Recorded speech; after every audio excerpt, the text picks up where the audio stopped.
Mr. Durham, in reviewing your report, I sincerely wanted to understand the work that you did and decipher the various investigations that we have been discussing.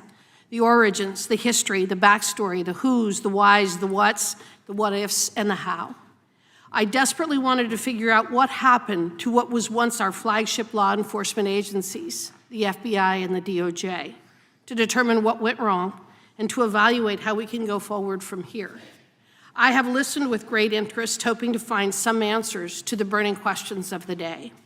And I have reached a few conclusions that I do not believe are subject to dispute or debate. Now, I truly appreciate your regard for the agency you have dedicated your career to. I am sure that as your investigation progressed, you must have been truly saddened by what you found.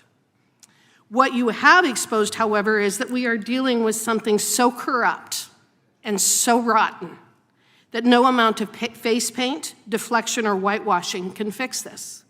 You have been asked lots of questions about predicates, protocols, the Steele dossier, the Australian connection, Mr. Papadopoulos, Mr. Carter, the FISA court, and Crossfire Hurricane, among others. Your responses have been enlightening, but let's get to the brass tacks. None of those people or documents or reports were relevant to the FBI when it identified Donald Trump as public enemy number one. What do I mean? The accuracy and veracity of the Steele dossier was irrelevant to the FBI. The accuracy and veracity of the reports coming from the Australian embassy were irrelevant to the FBI. The fact that the Russian experts in the CIA, FBI, NSA, and other agencies had no evidence of any kind of relationship between Mr. Trump and Putin or Russia was irrelevant to the FBI. And the fact that there was no verifiable evidence, such as testimony, documents, videos, or recordings of Russian collusion, was irrelevant to the FBI. Nothing, and I repeat, nothing that the FBI did was designed to show that Donald J. Trump was a Russian asset. That wasn't the purpose of the entire charade. How do I know this is true? Because they told us so. The very people who cooked this up and the ones who ran this entire operation. Strzok, Lisa Page, Andrew McCabe, Kleinsmith, Steele, the DNC, Perkins Coie. It was never their purpose to prove Russian collusion, and in fact, from the very beginning, they knew that no such thing actually existed. They knew that the entire Russian collusion narrative was fabricated by the Clinton campaign to deflect attention from her mishandling of classified materials and destruction of official emails. But they didn't need to prove Russian collusion. They just had to keep the investigation alive. And so long as they had a complicit press, and so long as they had people in this very body who has been here, one of the gentlemen who has been here much of the day, who would go on TV every night and lie about the smoking gun, they could further their personal and political agendas. Oh no, the purpose of Crossfire Hurricane wasn't to prove Russian collusion, it was to destroy Donald J. Trump.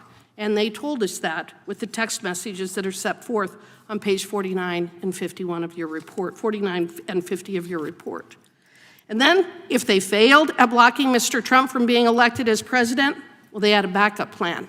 They had their insurance policy, to use Strzok's terminology, which was to make it impossible for him to govern, to use whatever tools were available to taint his presidency, the legitimacy of his election, his ability to work with foreign leaders, and to make everything about Russia, Russia, Russia. And how has this corruption and rot manifested itself in our everyday lives, in our national culture, in our ability to solve the problems we are facing? It has destroyed some of the key foundations of this country. A foundation built on equal protection, on the belief that justice is blind, on the belief that you will be held accountable if you commit a fraud of the magnitude of what we have been discussing here today, on the belief that due process, justice, and constitutional rights are more than mere words. It has left a smoldering, hot, volcanic mess where the soul of this country used to be. All because a few people in the FBI decided they wanted to destroy a political candidate and ultimately a president and anyone associated with him.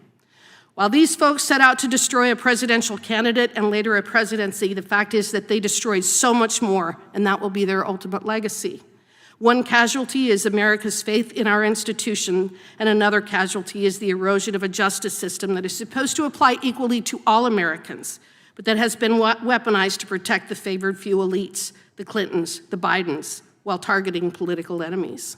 That is the current legacy of the FBI and DOJ.